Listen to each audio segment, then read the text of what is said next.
right, you're taking a look right now at Lee Gooderman. Lost his second game of the season last night. That was his 17th timeout. He has one save, 35 2/3 innings pitched, 43 hits, 15 walks, 19 strikeouts. Gooderman last night worked 1/3 of an inning, charged with 2 runs, and the loss in the ball game. His biggest mistake last night was hitting Scott Bradley with a pitch, and that was a very key play in the ball game as far as the Sox win was concerned. Well, it was John Cangelosi standing at the plate that got the base hit to drive in the tying run with 2 outs. That was his second mistake. He got the fastball up over the plate to Cangelosi.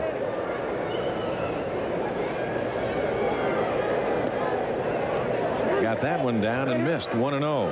He pitched to Bradley and hit him with a pitch. Then he struck out Cruz, and then the base hit by Cangelosi that tied it and extended the inning. That's it. 1 ball and no strikes. Fisk on deck. The White Sox sent 8 men to the plate in the 4th. Make that 9. They've sent 8 men to the plate here in the 5th.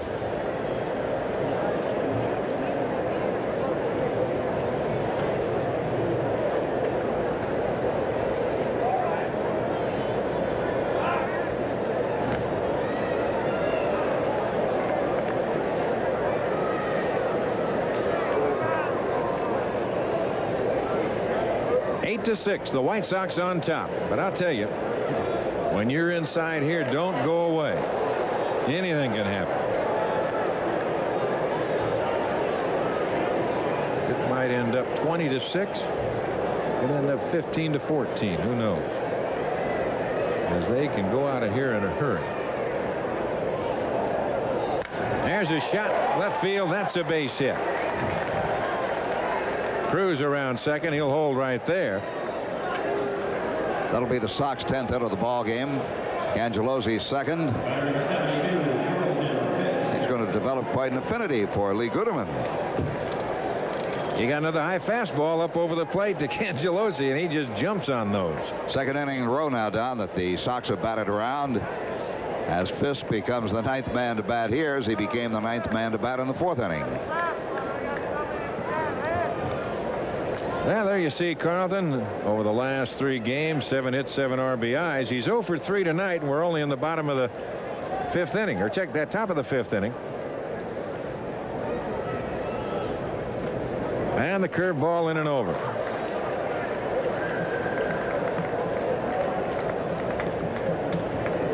Dick Williams, you know, he's sitting over there and despises this matchup.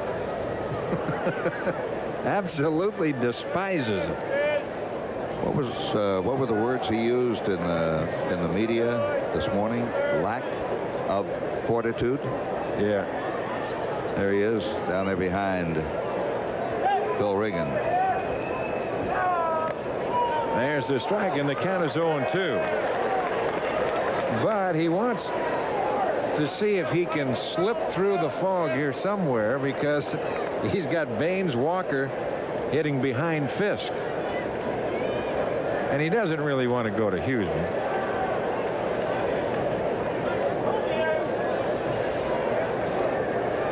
Curveball, base hit left field. Cruz around third. Bradley a good arm, and the throw is cut off. So Cruz scores. And it's a 9-6 ball game. Boy, and I'll tell you. And the Bronx cheers are out. Take another look at it. This goes down, gets that low pitch, drills it in between Presley and Owen into left field. Here comes Cruz. Throw home, cut off. Cruz dives across the plate, run number 9. 5th run scored here in the 5th inning. Pretty good number combination there. The Sox score 4 in the 4th, 5 in the 5th. And here's Harold Baines. He led everything off again with a double. He was looking for this matchup, but hopefully he was wishing it would come in the next inning. It did not. Fisk with the base hit, RBI, 31 on the year. jams him. Reynolds over. He goes to 0, and they get the 4th. So the side is retired. But the Sox come up with 5 more runs, and we go to the bottom of the 5th inning, and the Sox lead it 9-6.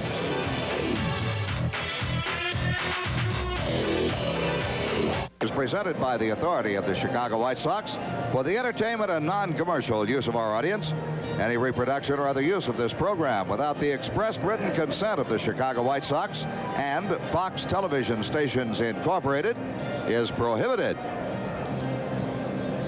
Well, just taking a look out there at the scoreboard, the message board a moment ago, informing us that the Yankees beat Baltimore 3-1 in Baltimore with a crowd, Don, of 47,220 paid in Baltimore tonight for that game. Right now we take our ball game to the bottom half of the 5th inning.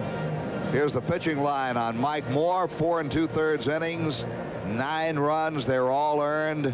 9 base hits, 4 walks, 4 strikeouts, and a pair of home runs. Homers by Kittle, number 7, and Guillen, number 2. Jim Presley, speaking of home runs, he's had 1 tonight. He'll lead off the bottom half of the 5th against Dave Schmidt. Now it'll be Presley, Phelps, and Henderson in that order. All of a sudden, Dave Schmidt came on to try and put out a Mariner fire. Takes a couple of deep sighs, and he finds himself with a 3-run lead. Yep, and the pitcher of record. And delivers a strike, 0-1. Now, you know, Frank, what this can actually do to the Mariners in a sense, and it certainly is no secret, they just do not have a bullpen. And, you know, to try and compete, you still have to be realistic. And to try and compete, you've got to have something down there. And what it can possibly mean is they're going to have to go out and try and make a trade for a pitcher, a solid pitcher, to go into that bullpen, and they're going to have to give up one of their good young players. Or give up a Phelps. Well, that's whatever. I think they would be more inclined to try to trade a Phelps than they would. Then you're not going to get a stopper. All right. Well, maybe they'll just have to go another route then. Well, it's going to make them do some soul searching. That's what they're going to have to do. They're going to have to do some soul searching.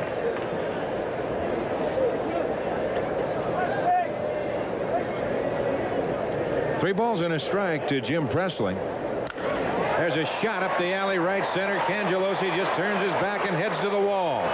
Presley on his way to second base, and he'll make it with a double.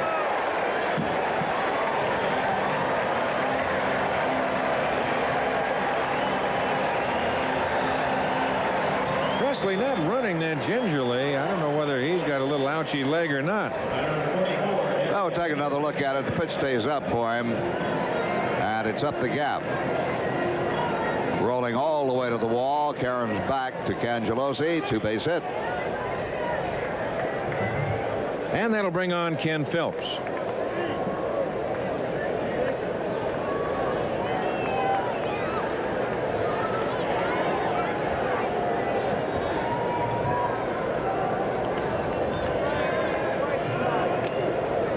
On that inside corner, the count is 0-1 with Dave Henderson on deck.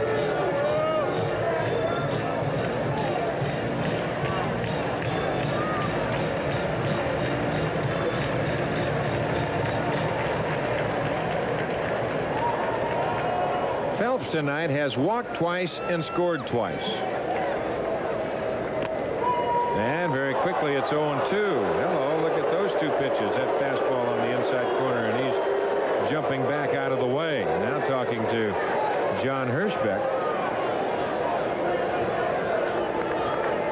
One thing the Mariners have down at Calgary is 17 wins and 23 saves, and Eddie Nunez rehabbing. They're hoping to get him back. Carl Best sent down just a day or two ago. Get some work. They feel he'll be back and help. High, the count 1-2.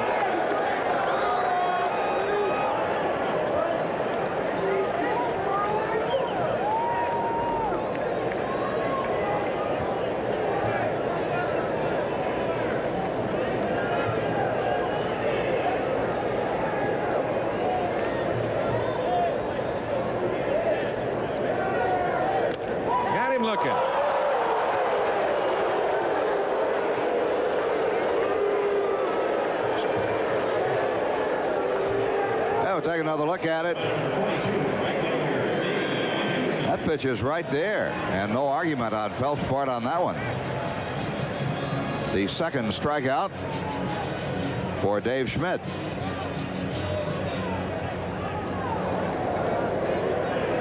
Here's Dave Henderson. Dave has lined to second, and he's tripled with the bases loaded to drive in 3. Can't get the palm ball, and the count is 0-1.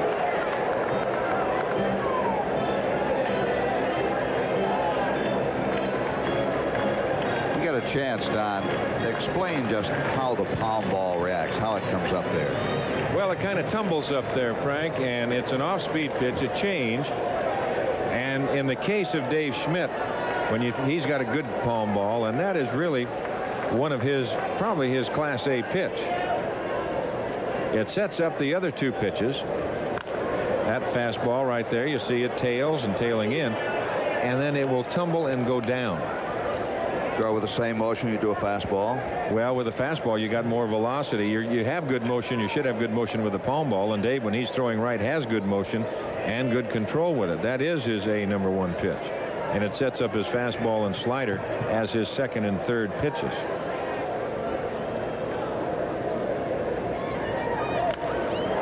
A little check swing, line foul. You can see right there, there's the fastball, and that's the kind of reaction that Henderson had to it.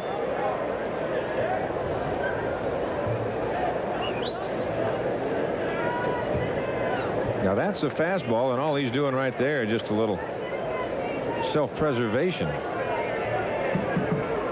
0-2 the count with Spike Owen on deck.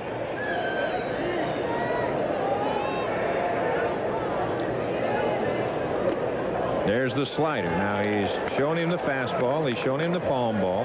He missed with a breaking pitch. Now we'll see right here what he comes back with.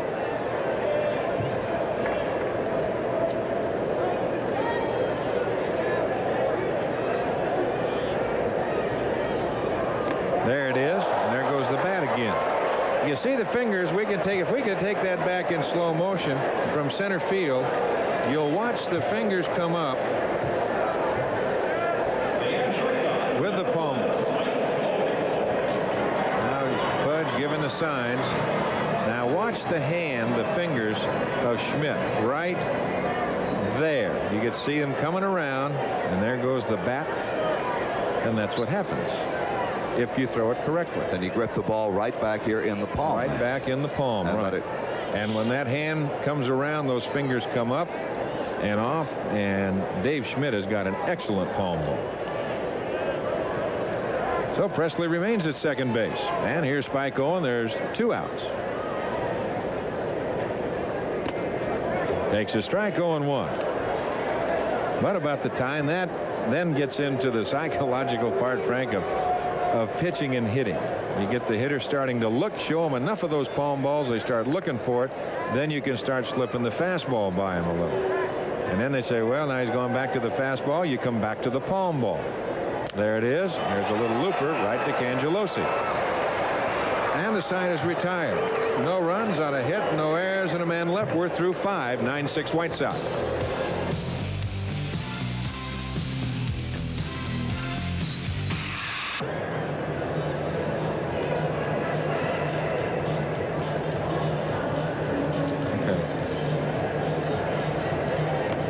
Now there we're going to take another closer look at Dave Schmidt with that palm ball right here to Spike Owen. You see that middle finger in there. He set the ball now. He's got the grip. Now we'll start to roll. And he'll pick the target. And then you'll see those fingers fly right there. See the fingers right over his cap. You can see the 2 fingers. And then even as the ball came out, you see the reaction of the ball, the tumbling effect, the hitter out in front. And that's it. Now we're back to live action, and Greg Walker has a 1 hopper to Reynolds, 1 away. I think that was a great replay right there, Don, as Jimmy Angio was able to slow that down. And you were talking about the fingers going up. You could see the fingers up in the air as Schmidt released the ball. Well, I think we have very well explained the palm ball. Well, that's one now. Well, now let's don't do too many clinics tonight. Let's save something now for tomorrow night.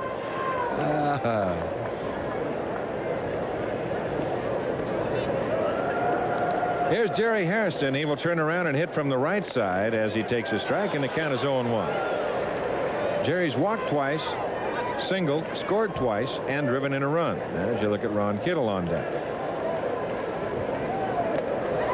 Good change, off-speed pitch, and Hairston out in front. 0-2.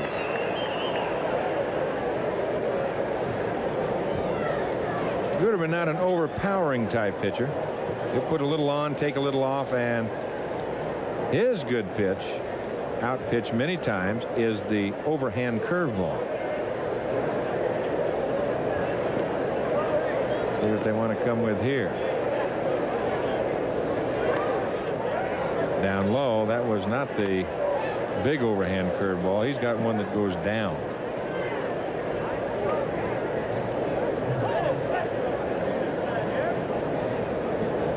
There it was, and Harrison went around. Well, Jerry down on strikes, 2 outs. Now let's take a look at that, Frank. You got this one. I don't do as good a clinic as you do on it.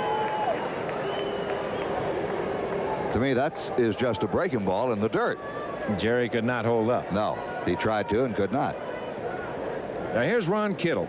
He is 2 for 3 tonight. A single, a home run, his 7th home run of the year, 3 RBIs to give him 27. 1 ball and no strike. 9-6, the White Sox on top.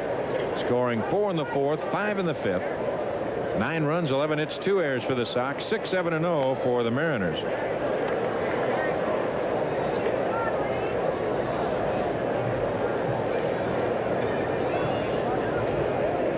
I don't know if those were some of the Mariner executives sitting behind home plate back in that private little area or not.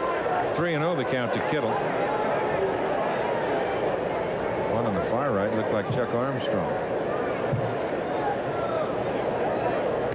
Green lighted 3-0, went through the fastball.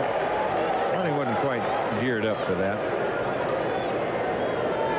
On deck, Timmy Hewlett. Fouled away, and the count full at 3-2.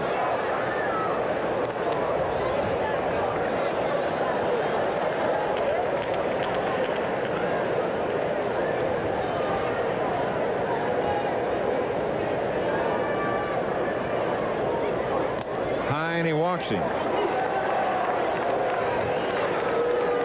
First walk given up by Gooderman. Well, on Saturday, June 21st, when the White Sox take on the Seattle Mariners, the first 15,000 kids 14 and under who attend the game will receive a free mug.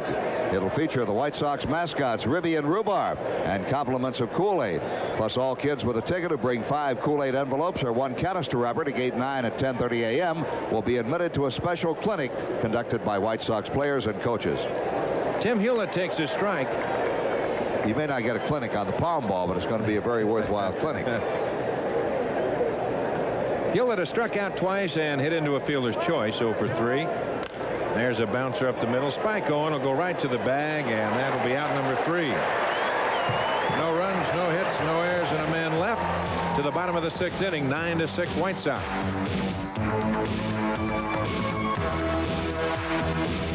Play the New York Yankees. J.C. Penney will celebrate with a fireworks sky concert and laser light spectacular immediately following the game. The White Sox 4th of July sky concert is always a hit, and this show promises to be the biggest Sox sky concert ever, courtesy of J.C. Penney. For tickets, call 559-1212 and use your charge card, or stop by the Comiskey Park ticket office and pick them up right there in person. That's on Friday, the 4th of July. And what could be more appropriate than the New York Yankees in town for the 4th of July? George Steinbrenner will be there to celebrate his birthday. He'll be 50 years old, and he'll be years old. Well, see, I know. Okay. I think I know. I don't really care, but I think I know. Yes, we are. Yes, we are. We're both 39. Anything else, Jimmy? Oh, okay. You know, it's nice to talk to Jimmy Angio once in a while. It's awfully hard to get Jimmy in a good mood anymore, but he's in a good mood now. Well, he gets a little upset and angry and down in those trucks all the time when You know, we're up here watching the game. I was just thinking about that. All right, Bob Kearney will lead it off as we go to the bottom half of the 6th inning. Sox lead it 9-6. Kearney is 1 for 1 tonight. He's walked and he has singled. It'll be Kearney, Reynolds, and Moses in that order to face Dave Schmidt. 9-6, Sox on top.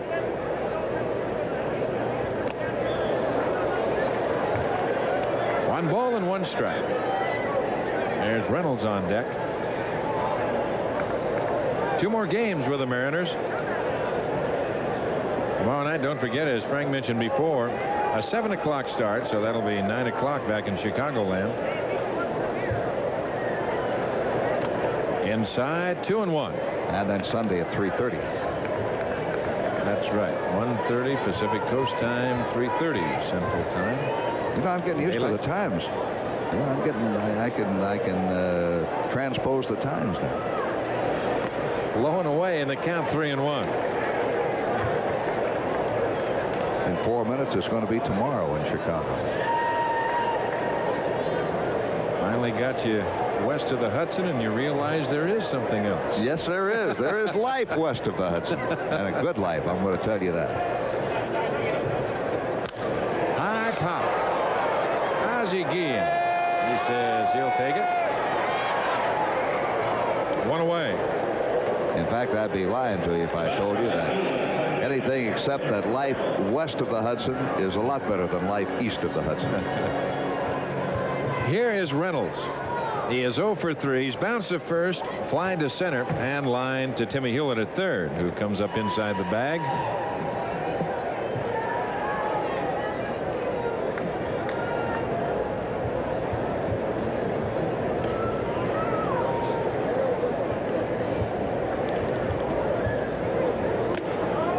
Takes high, 1-0.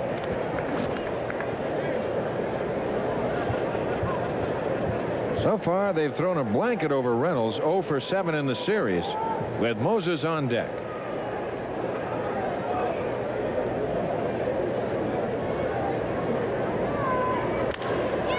That's fouled away left side over the Sox bullpen. Art Kushner makes a fan happy.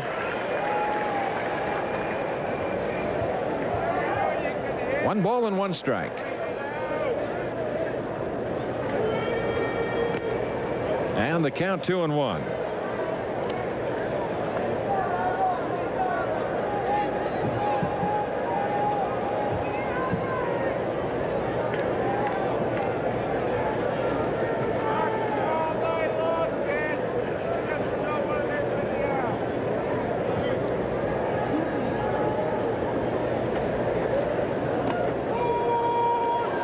Two and 2 the count.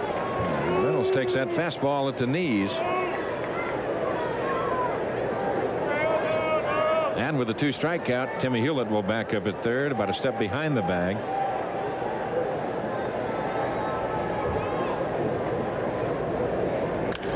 That's hit to left field. Harrison giving ground, has a play, and makes the catch. 2 outs. And that'll bring on John Moses.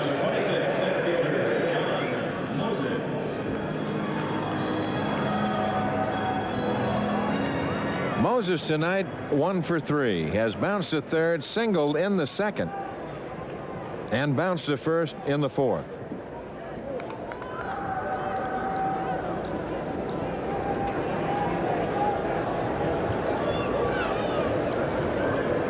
Fisk and Schmidt, a very quick chat. Moses, you can see, just a shade bigger than John Cangelosi, standing there alongside Pudge.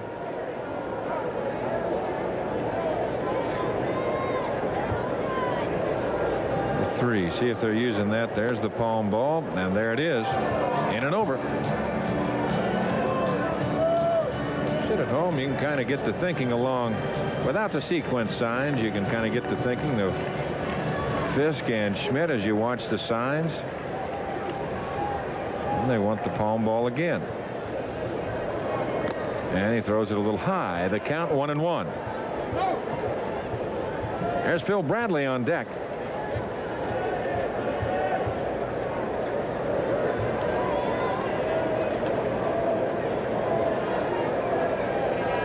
See the fastball. And that's hit up the gap. Nobody is there, and that is going to roll around for a whole length of time. Moses, great speed. He's flying around the bases.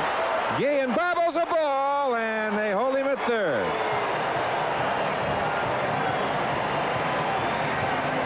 That little man's can shoot. I'll tell you, he can run. The farther he went, the faster he went. And of course, Virgil doesn't know that Guillen's going to bobble the throw. Here it is. Up the gap, nobody anywhere near that area. Ball all the way to the wall.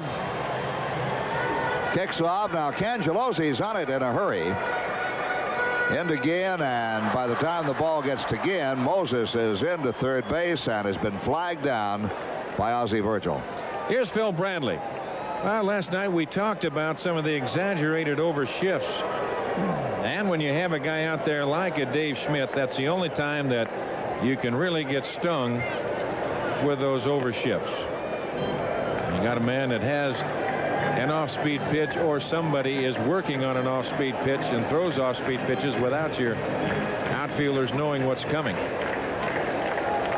1 ball and no strikes to Bradley. There's another good palm ball. And Gene Nelson starts throwing down in the Sox bullpen. On deck, Alvin Davis. Moses at third, a 2-out triple, and Schmidt trying to leave him right there.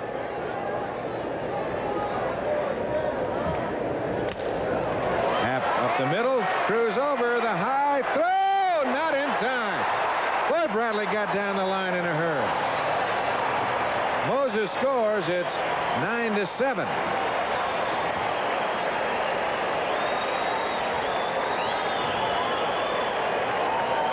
Well, we'll take another look at it. Ball hit off the end of the bat. Back up the middle, and Cruz to his right, both feet off the ground. When he throws it on to Walker, good throw, but just not in time as Bradley beats it out for a base hit and a run batted in from center field. It's always amazing to me how an infielder gets as much on a throw as he does with both feet off the ground. And now Hewlett goes to the mound to buy a little time to get Nelson a little more work out in the bullpen. And La Russa is on his way out. Nelson may have had enough work. La Russa is on his way out. That is the first run that is scored against Dave Schmidt. Well, you've heard that old cliche about, in the baseball vernacular, how a hitter smells a base hit. And there was a classic example right there with Bradley. He knew Cruz had to go hard to his right just to get to the ball. And then Julio, with good agility, got the ball back over to Greg Walker. But Bradley going hard down the line, beat the throw. So that'll be all for Dave Schmidt. He will give way to Gene Nelson. We have a break in the action with 2 outs, 1 on in the bottom of the 6th inning.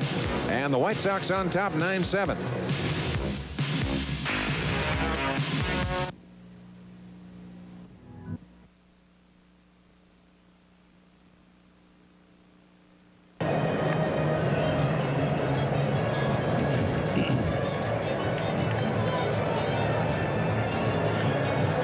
Gene Nelson comes on to pitch for Chicago here in the bottom half of the 6th inning.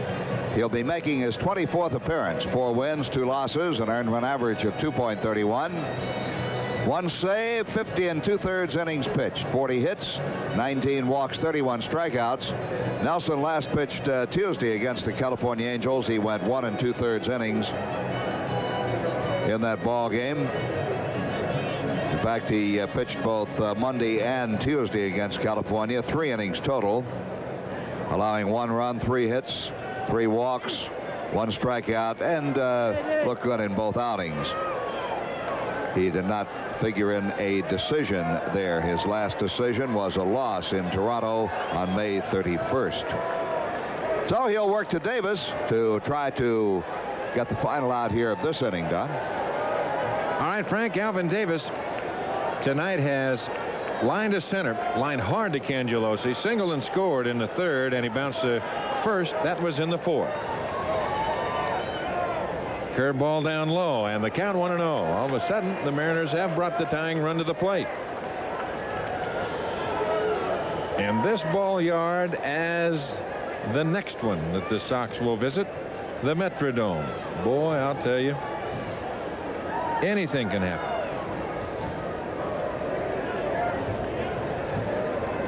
There's the breaking pitch in and over, and the count 1-1. Fisk trying to stay away from that fastball to Davis if he can. And of course, Gene Nelson with that good fastball, and he wants to just try and get the mind moving in an opposite direction to Alvin Davis. Jim Presley on deck.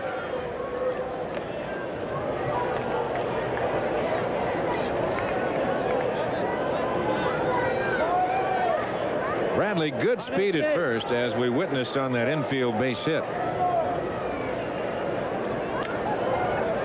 Julio Cruz, he's 20 feet out in shallow right.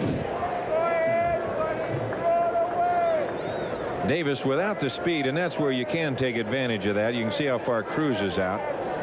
You can play deeper and have a little more range and still maybe have a play. He wasn't ready for that fastball. 1-2. Look out. Look out. John Hirschbeck threw that ball back to Gene Nelson. He had his head down, didn't even see it go by him. That reminds me, we're playing in Philadelphia one night, and Newcomb was pitching, and Pudd'nhead Jones hit a ball down the left field line that the home plate umpire was Vic Delmore, God rest his soul, and the third base umpire was Augie Donatelli. Augie called it a foul ball, and Vic Delmore overruled him and called it a fair ball. And then, after with all the argument, Newcomb was standing on the mound. He dropped his head. There's a bouncer. Nelson over, rounds it off nicely, and goes to Walker, and we'll finish that story when we come back. So the Mariners are gone. They pick up a run on 2 hits, no errors, and a man left. And we go to the 7th inning of play, 9-7 White Sox.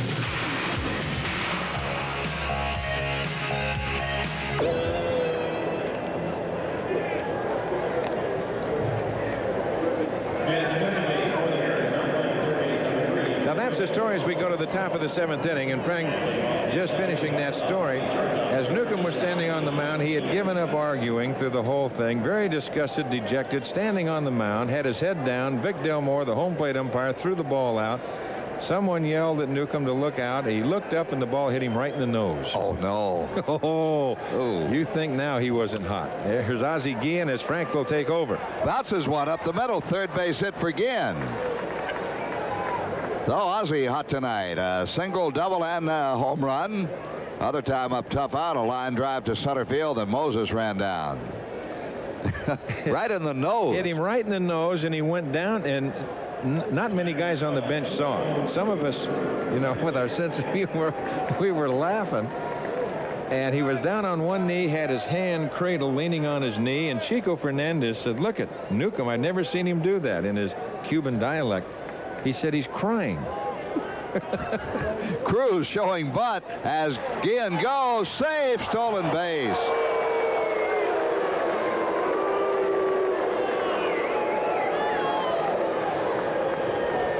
So anyway, then when they finally found out what had happened, oh boy, I'll tell you, it was Newcomb, man. There you go. Look at it again. That big high leg kick, slow curve, good pitch to go on. And a quick slap tag by Owen, but not in time. The Ozzie just about came off of that bag. Let's watch it again from this angle. Let his foot's on it. So for Guillen, his 4th stolen base. He's been thrown out only once. And a 1-strike count on Julio Cruz. Cruiser has doubled once, walked twice, and scored a run. Bouncer off the glove of the pitcher, grabbed by the second baseman Reynolds, throws him out. Guillen moves to third base on the play. Well, here's a date to jot down. On Friday, June 20th, it'll be the White Sox and the Mariners. The first 15,000 fans 15 and over who attend the game, they'll receive a free White Sox beach towel, compliments of the Illinois State Lottery. For tickets, call 559-1212, use your charge card, or stop by the ballpark. John Cangelosi, who's had 2 hits tonight and a pair of runs batted in, has a chance to drive in a run here. Infield is in. 1 out. You got to be alive. Yes, sir. Oh, they call a pitch out. Gim bluffed coming down the line. Kearney called a pitch out, and it's 1 ball, no strikes.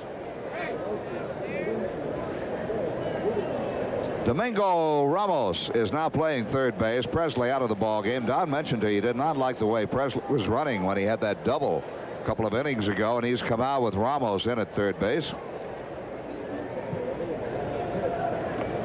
He went around. That's a ball and a strike count.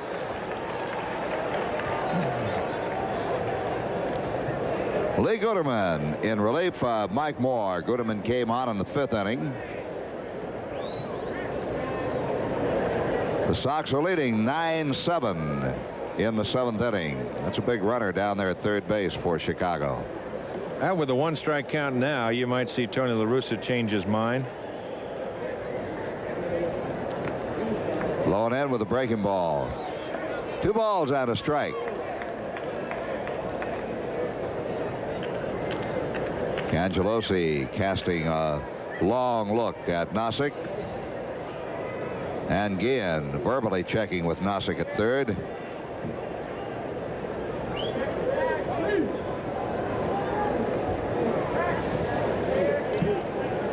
Two balls and a strike on Cangelosi. 1 out. Ball 3. 3-1.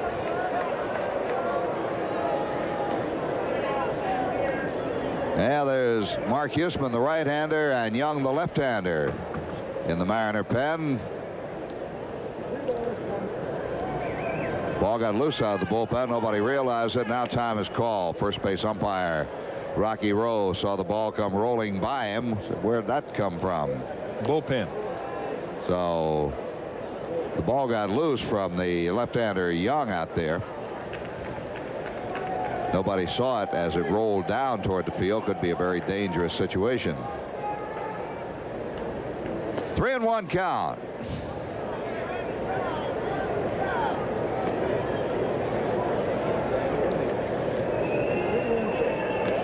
He walks. Cangelosi will trot down to first base, and the Sox have runners on the corners for Carlton Fisk. And that'll bring out Dick Williams. I don't think he wants the left-hander Gooderman to pitch to Fisk. He'll have Huesman come on from the pen. He wants Mark Huesman. You see right there, he's given the sign. So Huesman, who also pitched in last night's ball game, will come on to work to Fisk. So we will not have the matchup that we had back in the 5th inning when you mentioned, Don, that there was a matchup that Williams did not want, but he sort of forced himself to accept, and it did not work out too well as Fisk had the base hit. Well, while we have a second as Gooderman leaves, we will go through the scoreboard for you. And you see Boston defeated Milwaukee 5-3. The Royals are shutting out California behind Brett Saberhagen 8-0 in the 5th inning. 10-5 final, Detroit over Toronto. And a big win, Cleveland 11-2 over Minnesota and Bert Blyleven. And the Yankees defeated Baltimore 3-1. 1-1 tie in the 8th inning, Texas at Oakland. And the National League, 2 games, a doubleheader in Chicago. They split. The Cardinals winning the first game 1-0, and the Cubs winning the second game 3-2. Mets 6-5 over Pittsburgh. It was Philadelphia 2-1 over Montreal. Atlanta 3-2 over Cincinnati. San Francisco defeated Houston 3-1. Boy, the Giants are playing good ball. And the Dodgers 6-2 over San Diego. And once again, if you might have missed it, back in Chicagoland, the new skipper of the Chicago Cubs, Gene Michael, coming over from the New York Yankees, will take over the helm of the Chicago Cubs, and we certainly wish Gene all the luck. Here's Mark Huesman as he comes on. You see right there, Mark has been in 10 ball games. He has the record of 1-1 with the Mariners, 1-2 overall, and a 3.57 ERA. That is with Seattle. So he'll come on and pitch to Fisk as the left-hander Matt Young continues to throw in the Seattle bullpen with Baines and Walker to follow. Huseman came on to start the 8th inning last night after Jim Beattie pitched a brilliant 7 innings for the Mariners. He gave up a base hit to Tolleson, retired Cruz on a hardline drive. He walked Cangelowski, and Fisk doubled off of him to drive in a pair of runs. So he's on to face Fisk here. You know, he talked about the Giants playing good baseball. They're not in Houston, right? Right. Now the Astros leading their division, the Giants in second place, and Al Rosen very much in the middle of both ball clubs, leaving after building up that Houston ball club to the point it is now. Leaving there, going to the Giants, and I believe the Giants went into that series just 2 games behind Houston. So pretty good mark on Al Rosen's record right there. Al coming over and inheriting what they had, and they made a little deal or two. Of course, the biggest thing I think is Roger Craig has done a fine job over there at San Francisco. They've gone with a lot of youth over there. They've got some players that can play a little bit, and they are playing right now, as are the Astros. Well, play over to first base.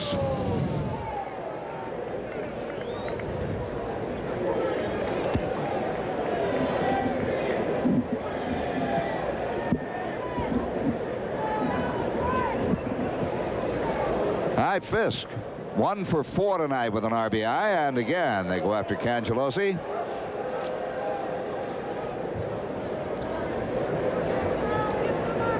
The Sox are leading 9-7. They got the scoreboard back in operation here.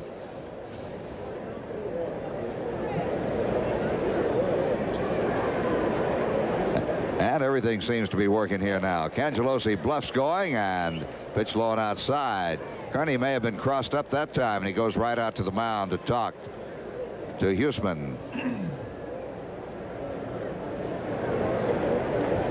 Huseman was charged with 3 runs in last night's ball game.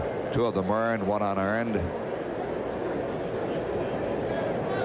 Mark was really not happy at Kansas City. Made some remarks this spring, and all of a sudden the Royals said, well, if that's the way you feel, you can go to Seattle. Is he happy here? Well, I really haven't talked to him. I really don't know. I don't know either. He's pitching.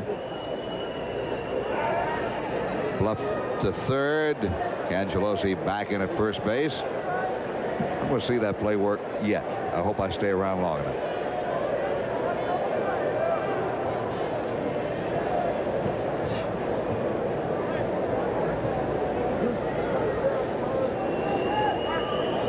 Cangelowski gets back.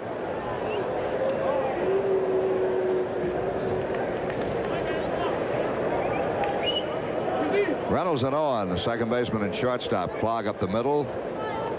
Outfield spread out for Fisk. Center fielder Moses straight up in center, and the pitch. Fisk with a count of 2-0. 1 out. We're in the top of the 7th. Harold Baines waiting on deck. At one time in this ball game, the Mariners led 6-0. Sox scored 4 in the 4th, 5 in the 5th. Popped him up.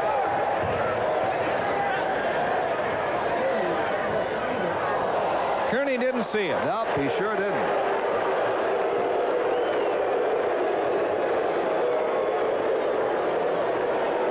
I don't know how much help he got from anybody.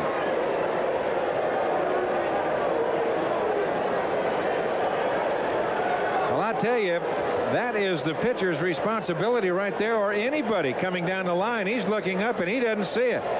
Huseman, you see, he doesn't see it. I don't see it. And now at the very end, too late. That's when you want to open a door and keep right on going.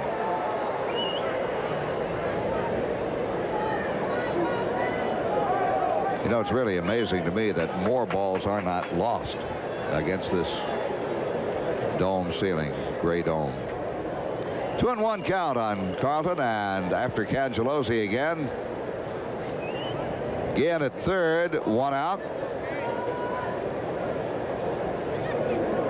2 balls and a strike.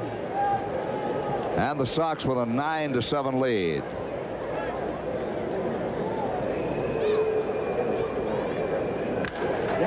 Well hit right field.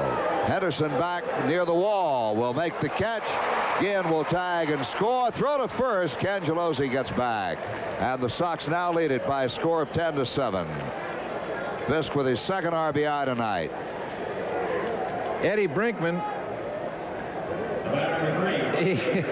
slapping a little color in his face down there and saying something to Cangelosi. Cangelosi thinks that ball is going to be against the wall. And maybe forgetting about the arm of Henderson as he gets it back to first, because if he gets it and they double up Cangelosi, the run does not score. And Brinkman having a little chat now with John Cangelosi as Dick Williams is going to go to the mound, and he will not have Huseman pitch to Baines. So the sacrifice fly by Fisk, 2 more RBIs tonight, gives him 32. With Guillen scoring on the play. So the stolen base by Guillen, a very big play right now. The Sox have manufactured this run as Huseman leaves and Matt Young comes on. As Young makes his appearance, it will be his 25th appearance of the year. And you see a record of 4-4 and a 4.93 ERA. He has 2 saves. He has worked in 45 and 2/3 innings, allowed 55 hits, 31 runs, 25 of those earned. He has given up 7 home runs. He has walked 28 while striking out 27. And as I mentioned last night, this is be interesting to watch Young throw tonight. But last night when we saw Young come on, he did not have the stuff that we've seen him in the past. And that Detroit 10-5 win over Toronto, King the winner 2-0, Clancy the loser 6-4. Pat Sheridan hit his 5th home run of the year for the Tigers. Evans hit his 10th, and Parrish hit his 14th. Boy, I'll tell you, Johnson hit his 8th, 36,471 at Exhibition Stadium in Toronto. Lance Parrish, that slow start that he got off to, Frank, he has all of a sudden, looking up there, 14 home runs. He has come around a little bit.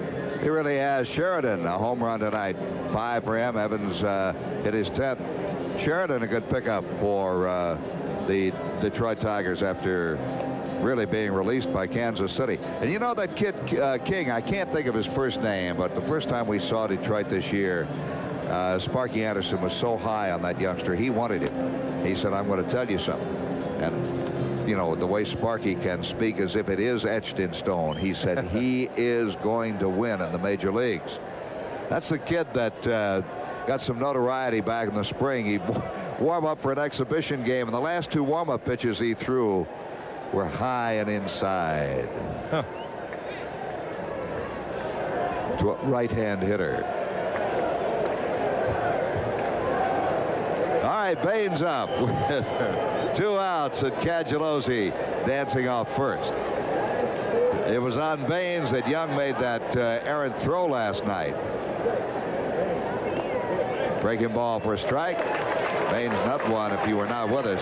Nut one out toward the mound, off the first base side of the mound. Young fielded the ball, threw wild to first base for an error. It was a big play in the ball game, and the Mariners argued. There goes Cangelosi. The guy picked off and threw it away. Ball rolls down toward the bullpen. Cangelosi's going to run a long way. They're going to try to score him. And the plate of the plate, he's going to be out of there. Cangelosi thrown out at the plate as the throw came via the first baseman Davis from the right fielder Henderson, I believe. And that is all for the Sox. They do get a run, and in the middle of the 7th inning, it is now Sox 10, Mariners 7.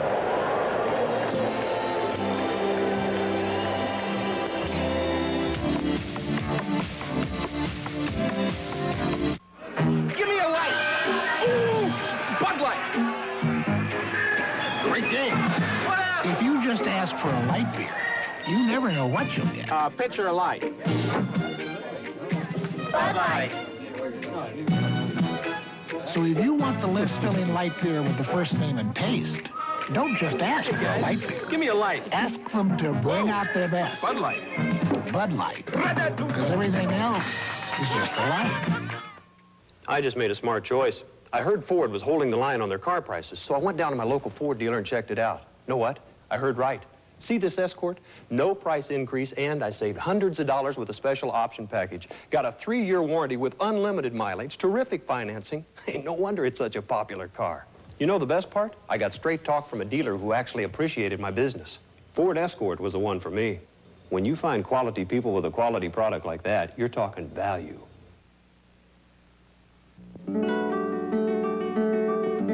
Farming. It's your living. It's your life. On July 1st, KLJB-TV will begin airing a local farm report weeknights at 9:55 p.m. This isn't just a market review. This is your local farm report, and we want your ideas.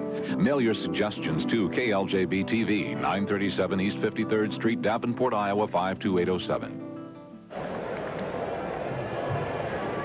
Domingo Ramos will lead off as we go to the bottom half of the 7th inning. He's batting for the first time since replacing Presley at third base. Ramos seeing very, very limited action. He's been to bat 45 times. He has 8 base hits. And sends a fly ball straightaway center field deep. Cangelosi way back, and he makes the catch. Well, we'll look at that pickoff here of Cangelosi. He's going all the way. Now the throw is by Davis. There's the air. So you can put that in the book while Cangelosi is running the bases. They bring him right on around. And that arm of Henderson, I told you about it before, right there to Kearney as the tag is applied and Cangelosi is out.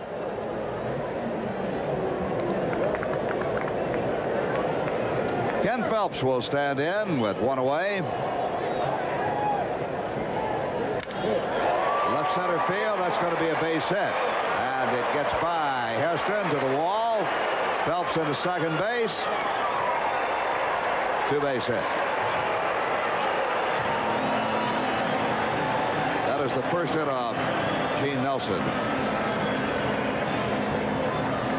Now this is just a fastball out over the plate. They want it in. It tails back out, and he just goes the other way with it, and he hits it hard by Jerry. And stops at second with a double. 10 base hits now for the Mariners. The Sox lead 10-7. Sox have 12 hits. Henderson is lined out. He has tripled. He has struck out. He has driven in 3 runs, and he has scored a run. His triple came with the bases loaded and gave the Mariners then a 5-0 lead over the Sox. When Henderson scored back in the 3rd inning, it was 6-0.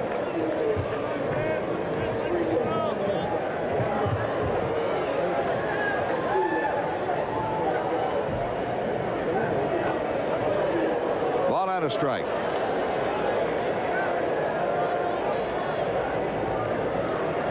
Spike Owen will be up next.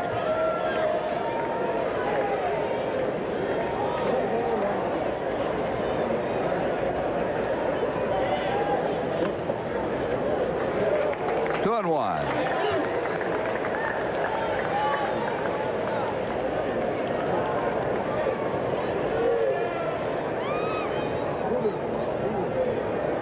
Ball game now at the 3-hour mark. 2 balls and 2 strikes.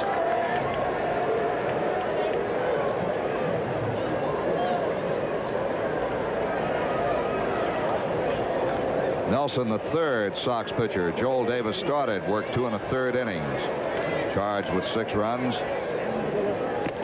Struck him out. First strikeout for Nelson. Davis worked 2 1/3, 6 runs on 5 hits, 3 walks, and no strikeouts. And we'll look at that last pitch. He just blew it by him, right to the mitt.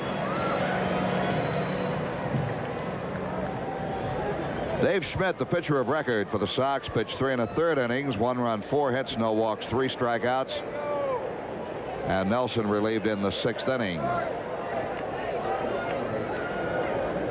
Spike Owen 1 for 3.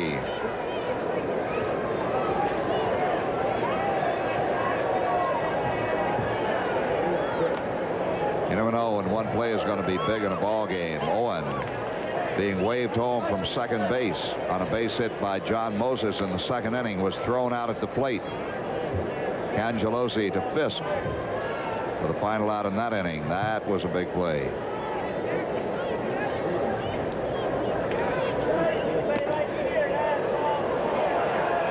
A ball and a strike.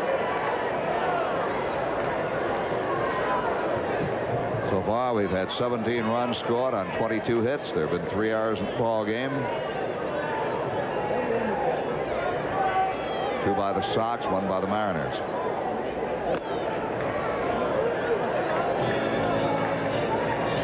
Balls and a strike to Owen.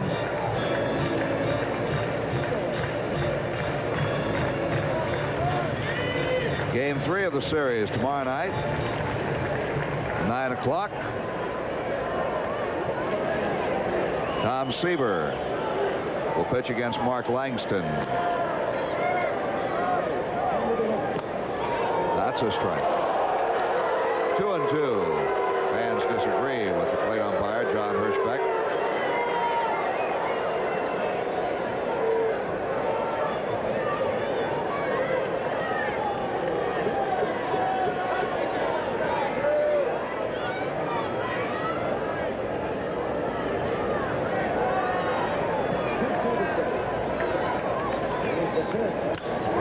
Little looper out into right field, and it's going to drop in for the base hit and score a run.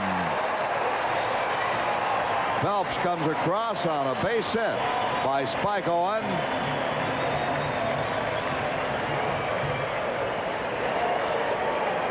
Owen collects his 13th run batted in of the year. And they'll call Kearney back. Now that's the change right there. And he just reaches out, puts the head of the bat on it, and drops it in front of Baines. Now Gorman Thomas will come out and bat for Kearney. And Dave Duncan will go out to talk to Nelson.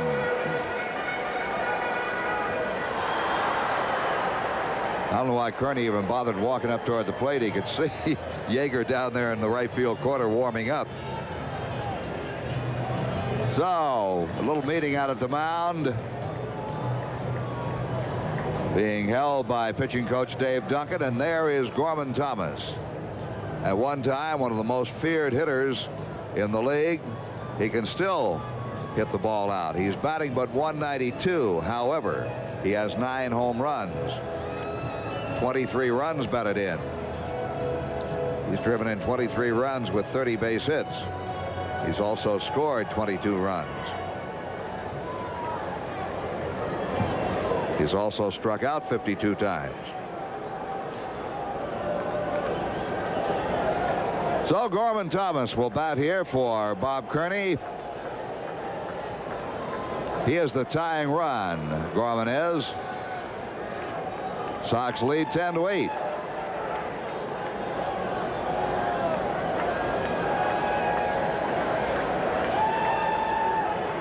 They shift around to the left side for him, the infield and the outfield.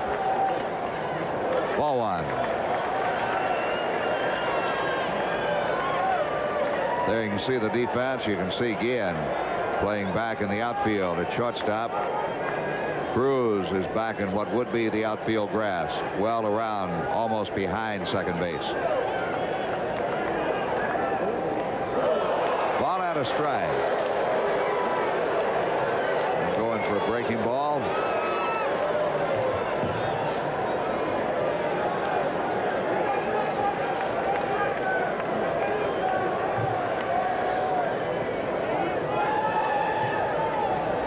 Thomas, another one of the veterans who may see his career winding down here in Seattle anyway.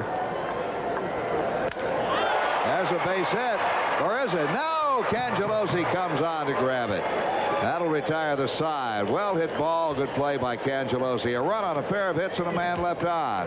And we have completed 7 with a score. The Sox 10 and the Mariners 8.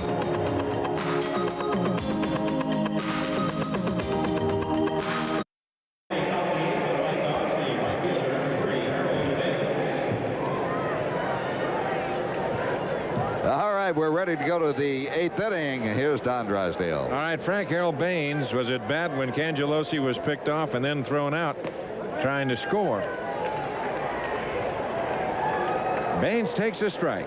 Greg Walker on deck. He'll be followed by Jerry Hairston. Outside, the count 1-1. And that Met 6-5 win over Pittsburgh. Orozco 3-2 over Clements 0-2. Sid Bream hit his 9th. Wilson his 3rd. Hernandez his 4th. Ground ball right to Domingo Ramos. On to Davis, one away.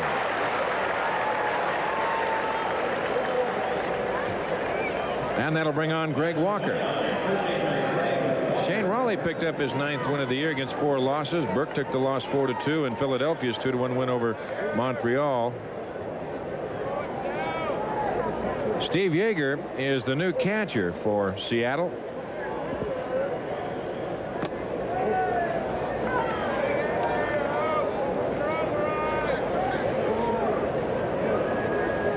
One ball and no strikes to Walker with Jerry Hairston on deck. There's a strike over that outside corner.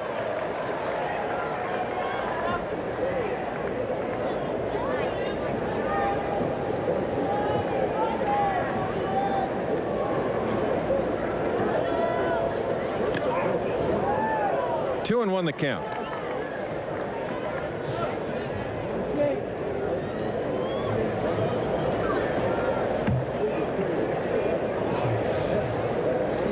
Greg just about walked into that fastball. Sure did. Woo. He was leaning. That when he moved back, the ball was already by him.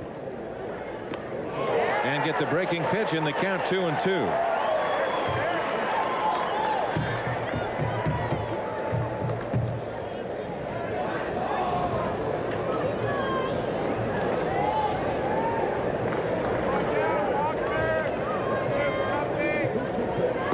Struck him out.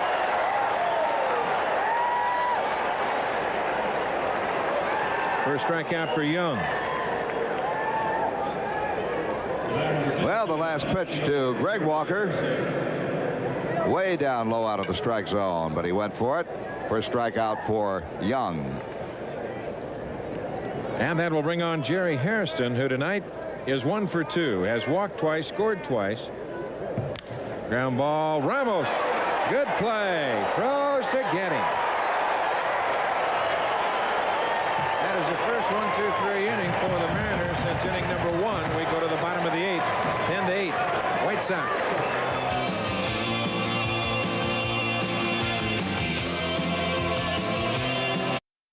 Sunday, June 22nd, when the White Sox take on the Seattle Mariners, the famous chicken returns to Comiskey Park. The chicken is back, compliments of Brown's Chicken, and this year the first 15,000 kids 14 and under who attend the game will receive a free jumbo trading card of the chicken, courtesy of Brown's Chicken. For tickets, call 559-1212 and use your charge card, or stop by the Comiskey Park ticket office. Here's Harold Reynolds. There's a line shot over the glove of Hill. It can't find it. Too late.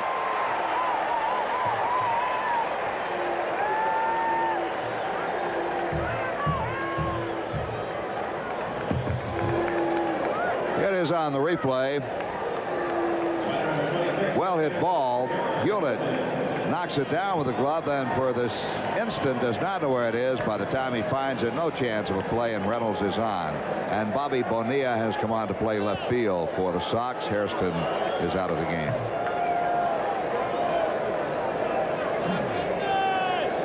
Here's John Moses. 2 for 4 tonight, a single and a triple as they keep Reynolds close. Mentioned before, he's had 15 stolen bases. Timmy Hewlett almost made a super play on that ball. Matter of fact, it hit so hard in his glove, that's why he thought he had it. Just spinning around, going the opposite way, it just popped out. And then with the speed of Reynolds, no chance. The third hit off Nelson, and hit number 12. There's Bonilla, now playing left. 12 hits for the Mariners. And there's that off-speed pitch to Moses, 0-2. Check that, 1-0. He did that the time before and tripled up the gap in right center as you look at McCune throwing.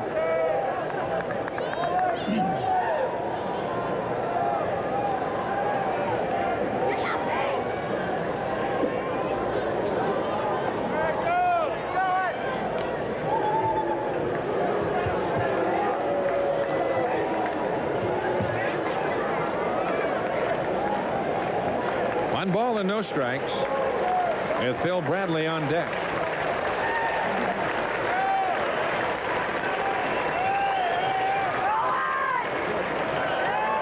And the count 2-0.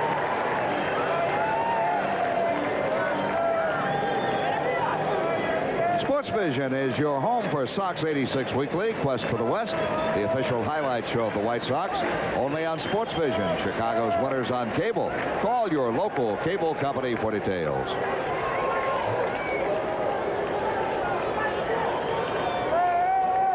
Two balls and no strikes.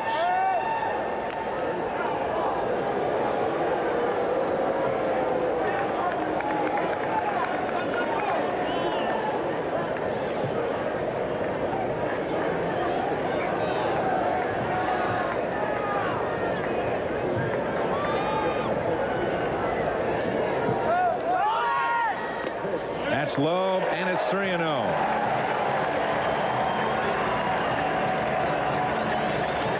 Timmy Hewlett just inside the bag at third, guarding the line. The outfield is back just a shade from where they would play Moses normally in the early innings, but Cangelosi is still in left center.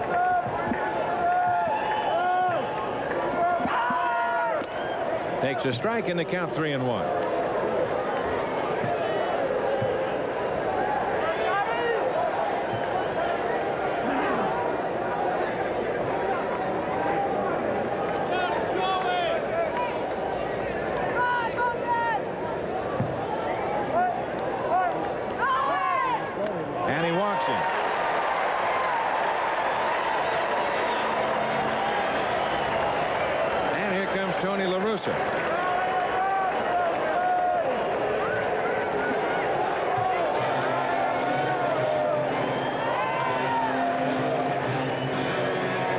Out. Boy, he's stalking out to the mound. You've got Phil Bradley, the hitter. He went out there like he is on point. Now we're going to see how Dick Williams wants to play it. You've got the left-hand hitting Alvin Davis to follow. You've got the left-hander Joel McCune in the bullpen. John Hirschbeck standing alongside listening to the conversation. And they'll stay with Nelson to go to the right-hander Bradley. Ozzie Virgil down talking to Bradley. So the tying runs are aboard. And speed galore with Reynolds at second, Moses at first, and speed at the plate in Bradley.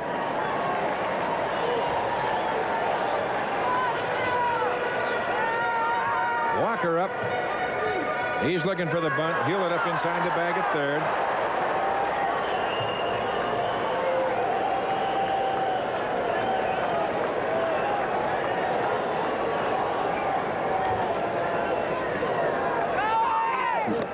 The bunt down low, and a bluff throw back to second. Guillen over by the bag. Here's a case where Ozzie goes to the bag. Hewlett holds his ground. That whole left side of the infield is bare. Hewlett gets a sign from La Russa on what defensive play they want to put on.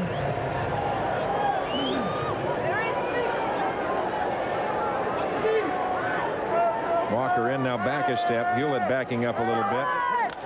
Inside a bag down the right field line. That's going to score two. Here comes Reynolds. Here comes Moses. Bradley flying around second. Going to third. We're tied at 10.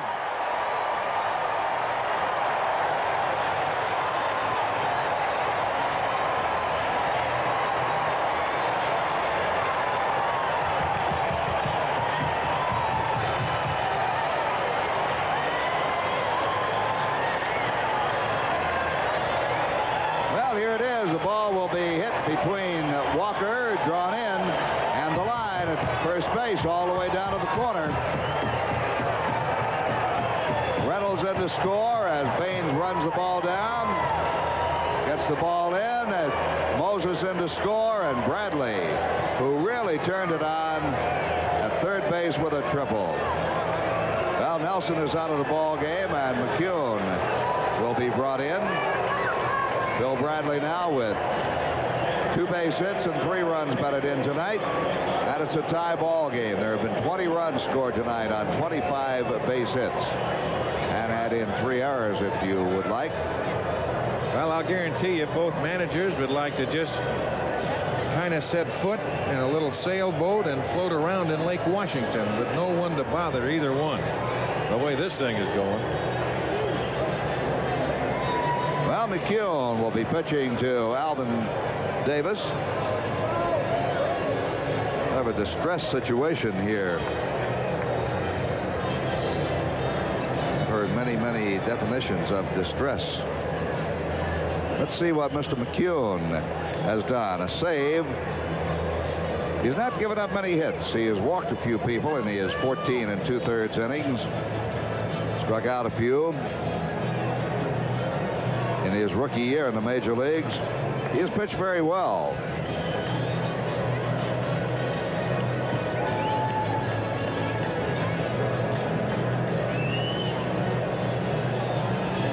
Friday the 13th. What were you saying about that earlier? The Mariners are 1-8 on Friday the 13th. Is this still Friday the 13th? Seems like in Seattle it's Friday the 13th.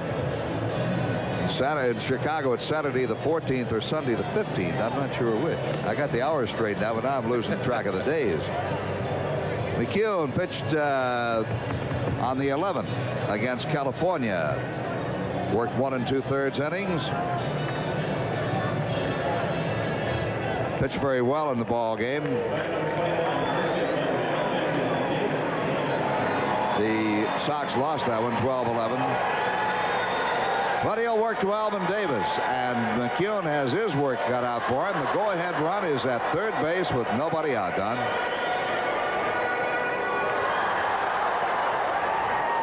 Now, Davis tonight is 1 for 4. The infield is in as Bill Dolly gets up to start to throw down in the Sox bullpen.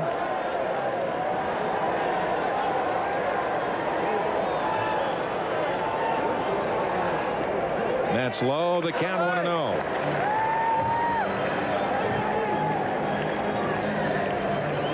Davis lined hard to Cangelosi. He singled and scored. He's bounced to first and bounced to the pitcher.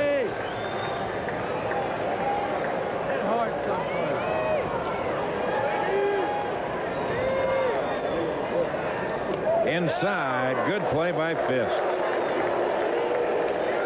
Boy, I'll tell you, Bradley took that pitch and hit it off of his kneecap down that first base line. There's Bill Dolly.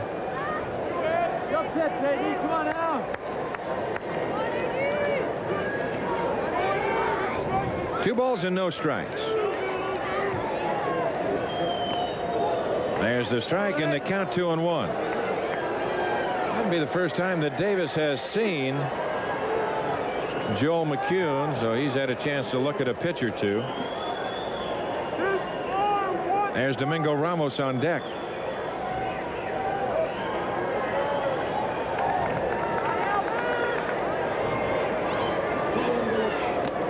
Up high, 3-1.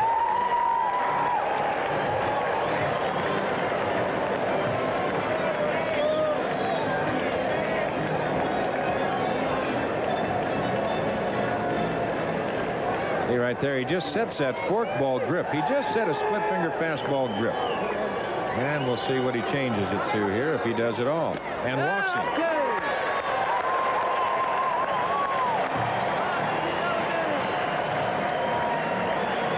And that'll bring on Domingo Ramos with runners at the corners. You've got Bradley at third, and here comes Tony La Russa again.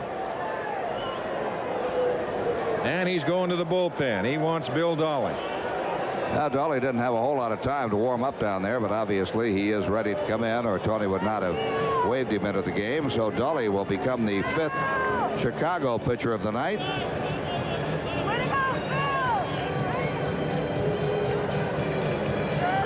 Kuhn faces one man and walks him.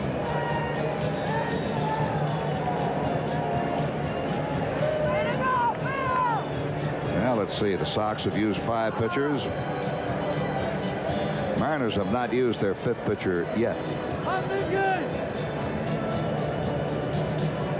So a 10-10 ball game. Runners will be at first and third as Dolly comes on. No wins and 3 losses for the big right-hander. He has not registered a save. For Dolly, this will be appearance number 20 all in relief. There you see his record. No wins, 3 losses. Earned run average of 2.60. 34 2/3 innings, 31 hits, 9 walks, and 20 strikeouts for Dolly. Sox got by with 2 pitchers last night, Cowley and James, but tonight the phone has been ringing loud and often in the Sox bullpen.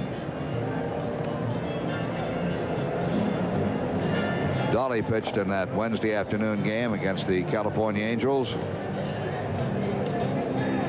2 innings, charged with 2 runs, 2 hits, struck out a batter. Came in the ball game in the 8th inning, gave up an RBI single, and then retired the last 5 men that he faced. So he'll be ready to pitch to Domingo Ramos, who flied to center field his only at bat. Ramos taking over at third base for Presley, who went 2 for 3, home run and a double. Appeared a bit lame running out his double, and Ramos came into play for him, and he'll bat here in the 8th inning now. And runners at the corner, still nobody out. The infield remains in. And the breaking pitch down and away, 1-0.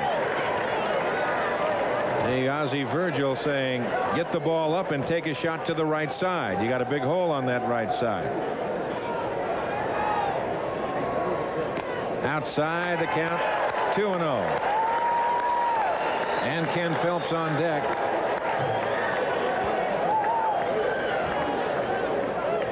The bullpens are bare. Nobody throwing. Either side. A 10-10 tie. We're in the bottom of the 8th. 2-1 the count.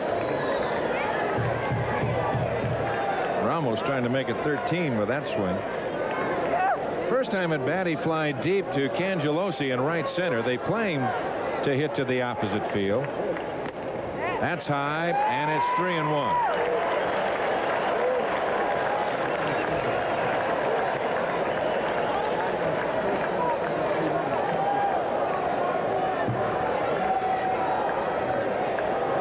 Davis at first with Bradley at third.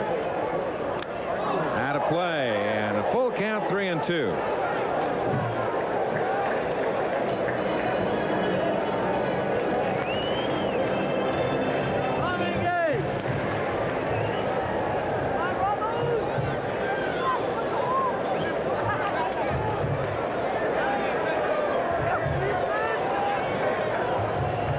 See what they want to do right here. Curveball, foul back. Slider. Count remains 3-2. 10 runs on 13 hits and 1 error for Seattle. 10 runs on 12 hits and 2 errors for the White Sox.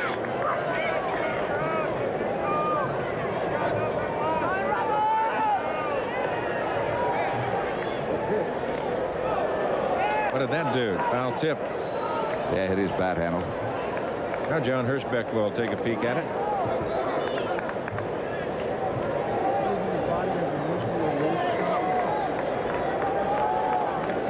Bradley at third. Alvin Davis at first. Cruz kind of moving around. He's back kind of halfway right now. High pop. Went after a bad pitch. He throws the bat away, and Timmy Hewlett makes a catch.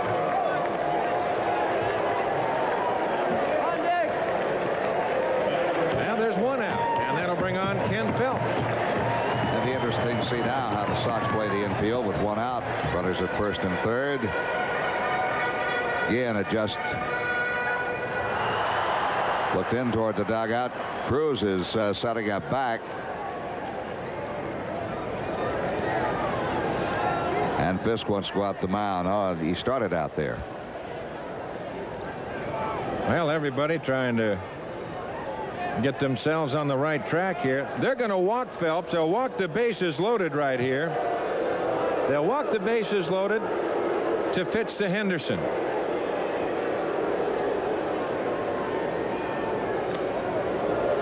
Well, that last pitch there was almost thrown away by Dawley. There's Henderson. Walked the left-hander, pitched the right-hander. Henderson came into the ball game as a .253 hitter. He's driven in 3 runs tonight. This will be the 3rd time Phelps has walked tonight. Officially 1 for 2. Struck out and doubled.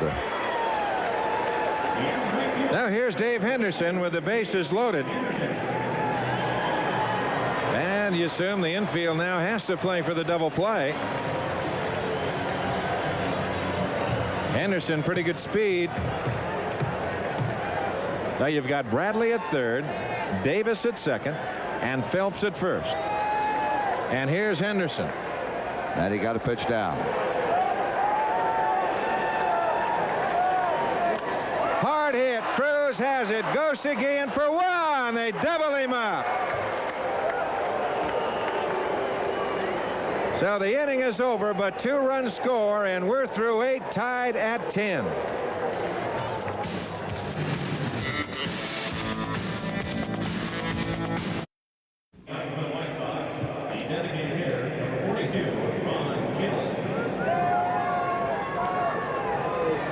The next game on Channel 32 on the White Sox Network comes your way tomorrow night at 9 o'clock when the Sox take on the Seattle Mariners. Tom Seaver is scheduled to pitch that ball game for Chicago. Ron Kittle takes inside 1-0. Kittle 2 for 3 tonight, a single, a home run, 2 runs scored, 3 runs driven in. There's a strike over that outside corner. Pete Ladd throwing in the bullpen for the Mariners.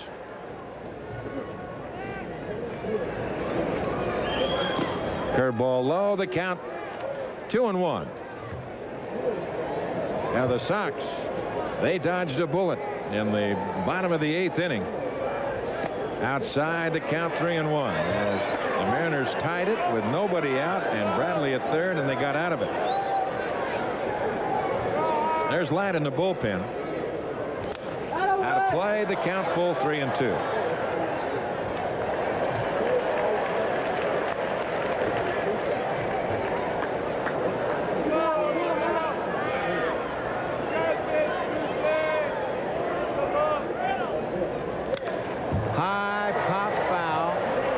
Out of play.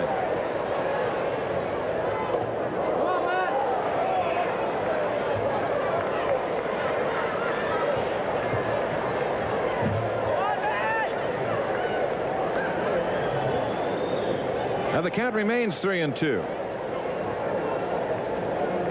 Scott Bradley has been called in from the bullpen. He's got a bat down in the Sox dugout.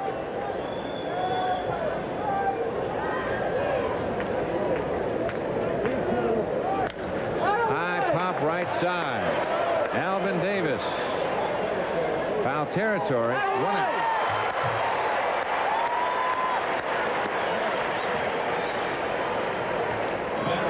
And that'll bring on Timmy Hewlett.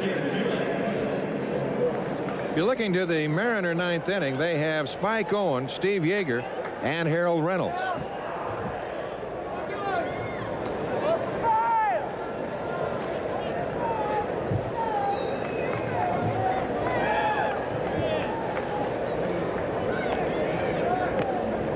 A strike over the outside corner. The count is 0-1.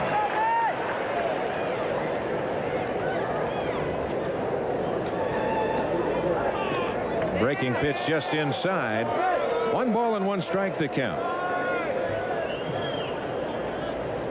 Ozzie Guillen on deck.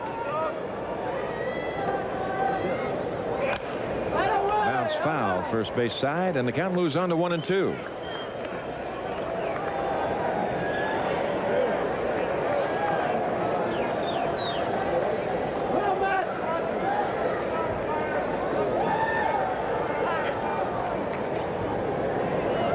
10,242 in attendance tonight.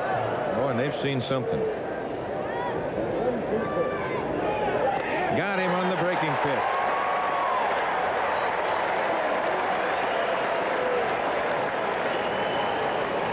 Now take a look at that breaking pitch from Matt Young.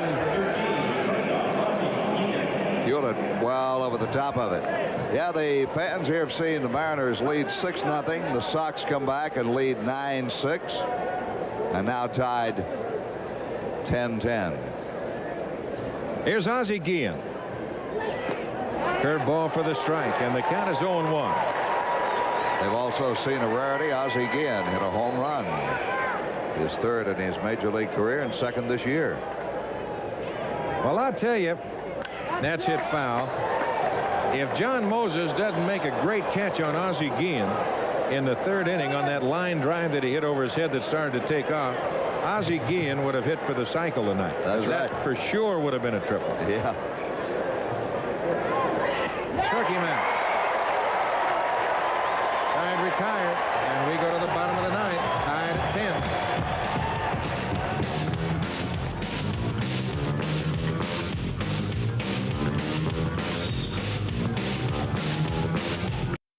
It's all-star balloting time again. Any time from now until July 6th, you're out at Comiskey Park. You can vote for your favorite player or players for the 1986 All-Star teams. So don't forget to vote when you're out there. You have a chance to win some free tickets to White Sox games when you cast your ballot. Here's Spike Owen. He's 2 for 4 tonight. Takes a strike, and the count is 0-1. Steve Yeager on deck. Hewlett guarding the line at third. Walker off the line at first. Now they're trying to get his attention to move him over to the line. That's outside, and the count 1-1. On deck, that's Steve Yeager.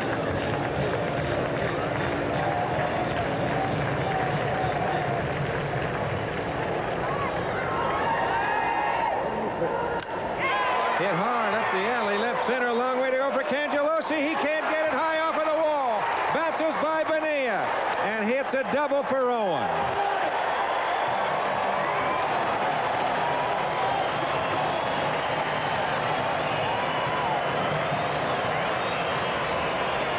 Well, we'll take another look at it.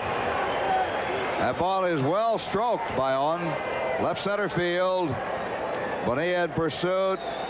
Cangelosi cannot catch up with it, and watch that bounce it takes back over the head of Bonilla. And a 2-base hit for Spike Owen, his 14th double and the 14th base hit tonight for the Mariners.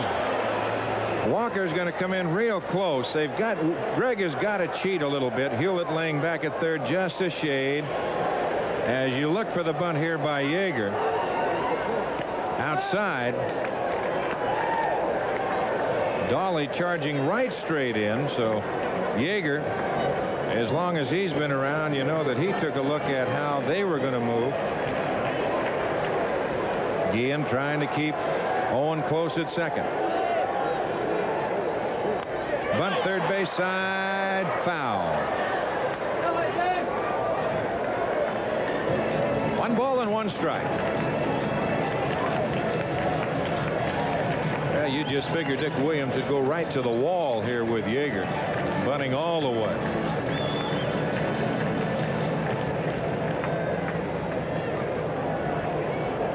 Now Virgil had a bit of a meeting with Spike Owen.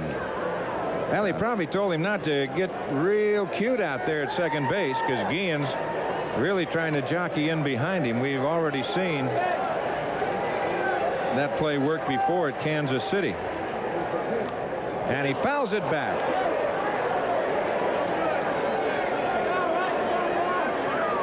One and 2 the count. And you have Harold Reynolds on deck.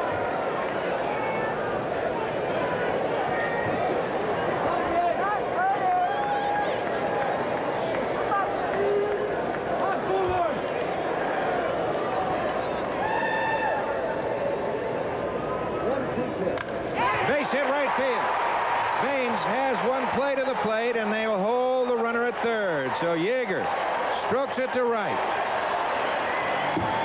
Runners at first and third with nobody out.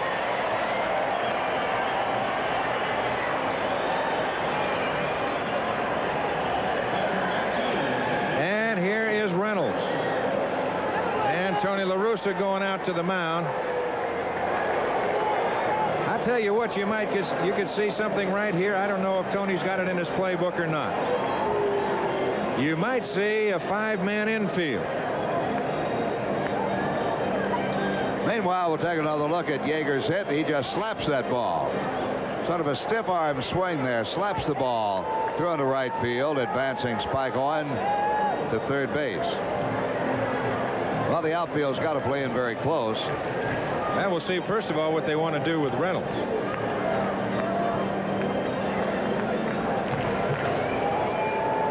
You've got John Moses on deck. So the only man without the speed is a runner at first in Yeager. The outfield all comes in. They're bringing Bonilla in even more. A 10-10 tie, bottom of the 9th inning. Inside, 1-0 the count. Reynolds started it off in the 8th when he had a line shot in and out of the glove of Hewlett at third. But a great effort by Timmy.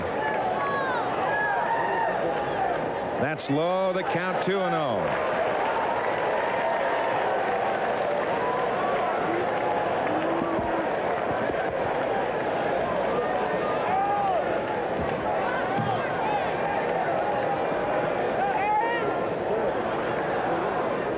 Inside, 3-0.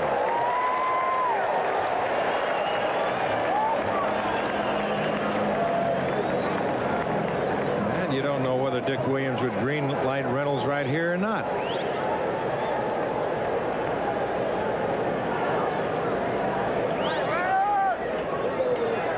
That's high, and he walks it.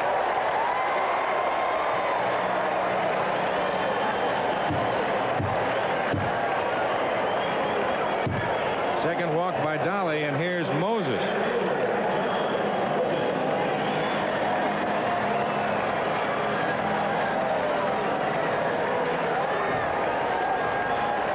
Well, when you talk about the 5-man infield, this is the situation. Now, you see some managers that have used it before.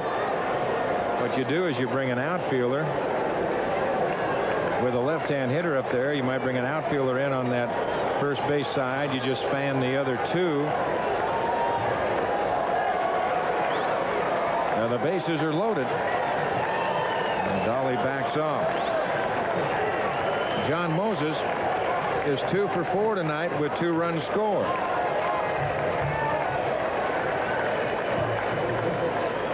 Curveball low, and the count 1-0. On deck, Phil Bradley.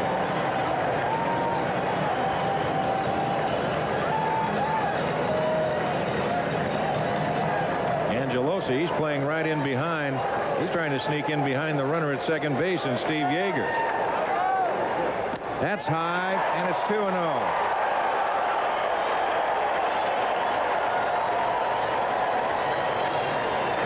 Dick Williams jumping out of the dugout saying something. They're yelling at Ozzie Virgil.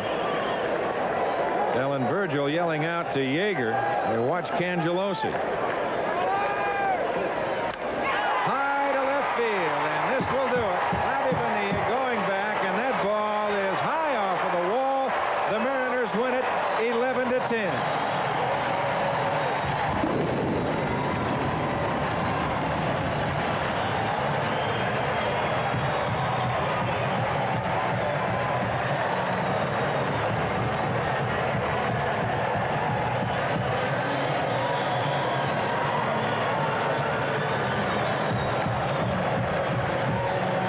Friday the 13th, you had to be at the Kingdom to really believe what you saw, but it finally ends, almost 4 hours old, with the Mariners defeating the White Sox 11-10.